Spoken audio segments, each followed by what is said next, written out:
어제 부산에서 코로나19 신규 확진자 292명 나왔습니다. 나흘째 200명대 확진자가 나오고 있는데 이번 주 주말부터 설 연휴가 시작되면서 확산세가 더 커지는 건 아닌지 걱정이 됩니다. 거기다가 오미크론이 빠르게 퍼지면서 정부가 기존에 세운 오미크론 대응 방역 의료 체계 전환 기준을 넘어섰습니다.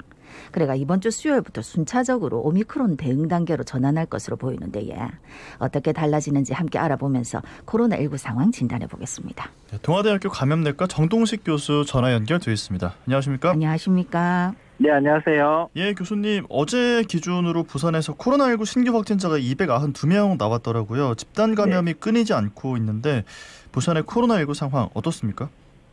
네, 5일 연속 동안 지금 200명대를 이어가고 있는데요. 네. 이제 증가폭이 점점점 커지고 있는 것 같습니다.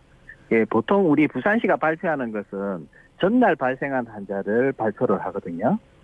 그래서 우리 19일 날 보면은 203명 발생을 했었는데 그 이후에 216명, 236명. 그리고 토요일 날에는 292명이 발생했었고 네. 그리고 어제 오후 2시에는 벌써 296명이니까 아마 오늘 300명 이상 발생하는 걸로 발표가 될 것 같거든요. 네. 근데 그 속도가 5일 만에 100명이 지금 늘었는데 아마 오미크론 정량이 상당히 많기 때문에 더 빨리 늘어나면서 아마 설 연휴 이후에는 부산도 1000명대로 증가하지 않을까 예상이 되고요. 그리고 2월 중에는 10,000명까지도 증가하지 않을까 조심스럽게 예측이 되는 상황인 것 같습니다. 예. 지금 말씀하신 대로 오미크론 변이 바이러스가 급속도로 이렇게 퍼지고 있어가지고 정부가 세운 코로나19 오미크론 대응 방역 의료 체계 전환 기준을 넘어섰다 하던데 이게 어떤 내용입니까? 정부에서는 이제 우리 신규 확진자 규모가 7,000명을 넘으면 바로 오미크론 대응 방역 의료 체계로 전환한다고 처음에는 이야기했는데 사실 이제 그 7,000명 기준이라는 게 조금 명확하지는 않아서 여러 비판이 좀 주어지면서 최근에는 주간 평균 7,000명 정도가 되면 전면 전환하겠다고 했거든요. 네. 그렇지만 사실 저기 강주나 전남, 평택, 안성 이 네 지역은 벌써 오미크론이 거의 80% 이상 검출이 되면서 우세정이 벌써 됐기 때문에 그래서 이제 이 네 지역은 우선 시범적으로 26일 이번 주 수요일이죠. 네. 그때부터 해가지고 오미크론 방역 대응 체계로 바로 전환이 된다라고 이렇게 발표를 한 것 같은데요. 네. 네네. 근데 사실 지금 전국적으로도 검출률이 거의 50% 가깝게 벌써 검출이 되고 있어서 결국은 이번 주 지나서 아니면 설 연휴 지나면 바로 오미크론 대응 방역 의료체계로 넘어갈 수밖에 없을 것 같거든요. 근데 이제 이게 결국은 오미크론은 중증도가 아직 높지 않기 때문에 지금의 전파 방지를 위해서 취하고 있는 높은 방역 수준을 유지를 하는 거는 오히려 비코로나 환자 치료에 피해가 갈 수 있기 때문에 고위험군의 60세 이상 고위험군 중심의 대응 체계로 전환이 될 것으로 볼 수밖에 없을 것 같습니다. 네. 그러니까 오미크론 대응 단계가 되면 고위험층에 대한 좀 어떤 것들이 바뀐다는 말씀이신데 좀 구체적으로 어떤 내용들이 또 바뀌는 겁니까? 네, 결국은 오미크론 대응 핵심은 고위험군을 좀 신속하게 진단해서 이런 고위험군이 중증으로 넘어가는 것을 최대한 막고 적극적으로 치료를 하는 것을 중심으로 하고 있다고 보면 되거든요. 그래서 두 가지로 제가 요약을 하면 첫 번째는 이제 진단검사에서 변화가 생기는데요. 하루에 이제 지금 현재는 85만 명 정도가 PCR 검사가 가능한데 향후에 검사 대상자가 100만 명, 200만 명도 나올 수 있거든요. 그렇게 되면은 이 PCR 검사를 할 수가 없는 상황이 될 수 있기 때문에 그렇다면 빨리 진단을 해서 치료해야 될 대상을 중심으로 검사를 빨리 신속하고 정확히 진단하는 게 중요하거든요. 그래서 60세 이상 연령층 같은 경우는 감염이 되면 중증도도 높고 사망자도 대개는 60세 이상에서 높기 때문에 이 연령층에서 PCR 검사를 해서 무증상이나 경증인 경우에는 우리 먹는 치료제, 효과 좋은 냉증 치료제인 팍스로비드를 바로 치료하게 될 거고요.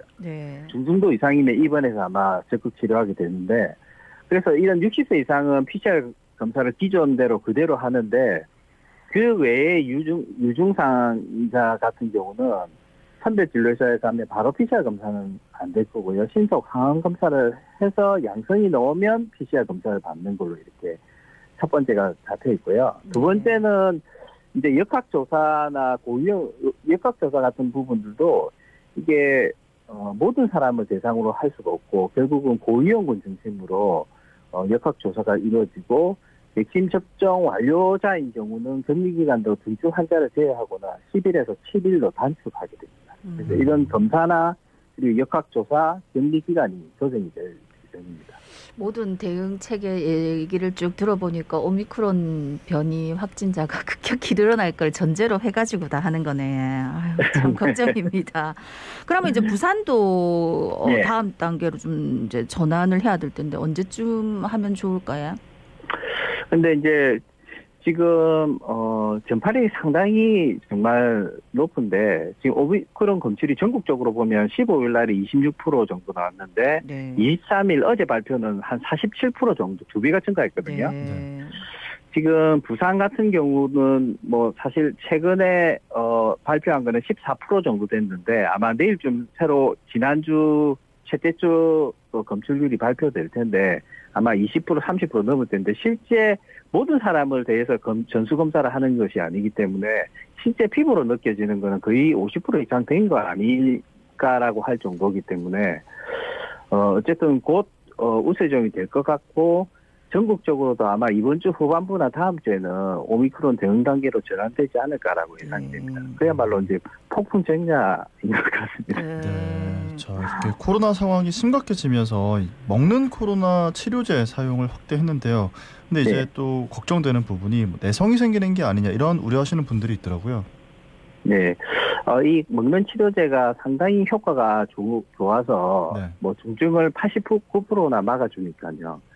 그런데 이제 그만큼 효과는 좋은데 내성 부분이 우려되긴 한데 이 보통 우리가 항바이러스 때는 모두 바이러스 치료를 하는 중에 내성이 유발될 수 있거든요. 네. 예. 그런데 이제 이 부분에 대해서 이제 정부에서도 아마 모니터링을 할 텐데 이 내성 유발 방지를 위해서 가장 중요한 게 뭐냐면 이 약이 5일 동안 복용을 해야 되는데 이게 그 임상 시험에서 보면 복용하고 보통 하루 정도면 60% 참여자들이 다 증상이 좋아지거든요. 그리고 3일 되면 90%가 좋아지고요. 그러면은 좋아진다 해가지고 끊어버리면 이게 내성이 생길 찬스를 가질 수 있기 때문에 꼭 5일 동안 바이러스 내성 획득을 막기 위해서는 꼭 5일 동안 복용을 해주셔야 됩니다. 혹시 복용하시는 분들은. 네. 그러니까 교수님 지난번에도 말씀하셨는데 이게 이제 5일 동안 먹는 약이기 때문에 어쨌든 처방대로 몸이 좀 나아졌다고 해서 멈추면 안 된다. 고 당부시다, 그지? 네, 맞습니다. 예, 원래는 약이나 이런 거는 의사 선생님 시키는 대로 먹는 게 맞는데. 아니 근데 아까도 우리가 이제 오미크론 변이 얘기를 하면서 사실 이게 이제 급격하게 아까 15일에는 뭐 26%인데 요즘은 또 47%까지 한다니까 뭐 급격히 늘어나는 얘기를 했다 아닙니까? 네네. 근데 외국 같은 경우에도 보니까는 오미크론 변이가 우소정이 되면은 이거 확진자가 빠른 시간 내에 뭐 더블링 된다 해갖고 뭐 2배씩 막 늘어난다 이런 얘기가 있더라고요. 네, 이게 뭐 유럽이나 미국 같은 경우는 더구나 우리보다 더 심한 거는 그쪽은 마스크 착용이 높지가 않거든요. 네. 그러다 보니까 더 높은데 우리나라는 그 정도는 아니더라도 이 오미크론 전파력이 너무 세거든요. 그래서 보통 우리가 수도라고 하면은 공기 중으로 약간 전파가 될 수 있다. 그러니까 감염 재생산 지수 한 사람이 몇 명한테 감염시키다. 네. 이게 한 거의 5 정도가 되는데 이게 오미크론 같은 경우는 그거보다 2배 정도 된다라고 하거든요. 그래서 네. 한 감염 재생산 지수가 9에서 10 정도가 되니까 이거는 뭐 우리 청취자 여러분이 쉽게 이해하려면 그냥 서로 마주 앉아가지고 같은 실내 공간에서 마스크를 벗고 있으면 거의 감염이 거의 100%에 가깝게 된다라고 볼 수 있습니다. 네. 이 최근에 집단 감염이라든지 감염의 양상도 그거하고 비슷하게 나오거든요. 네. 그래서 엄청난 전파력이 예상이 되고 거의 더블링이 된다는 말이 저희 나라에서도 뭐 저희는 이제 마스크를 많이 잘 쓰고 있겠지만 식당이라든지 아니면 가족이라든지 이런 경우에는 마스크를 쓰고 지낼 수가 없기 때문에 상당히 향후에 2, 3월 중에는 신규 확진자가 많이 늘어날 가능성이 많습니다. 근데 하지만 이제 예. 중증도는 높지가 않으니까요. 아, 중증도는. 근데 교수님, 오늘 아침에 제가 보도를 보니까 남아프리카 공화국하고 미국 북부 같은 경우에 오미크론 변이 확진자가 엄청나게 나왔다 아닙니까? 네네. 근데 정점을 찍고 나서는 감소 추세에 있다 이렇게 얘기를 하던데 이건 어떻게 해석해야 그 말은 됩니까? 뭐냐면요. 네.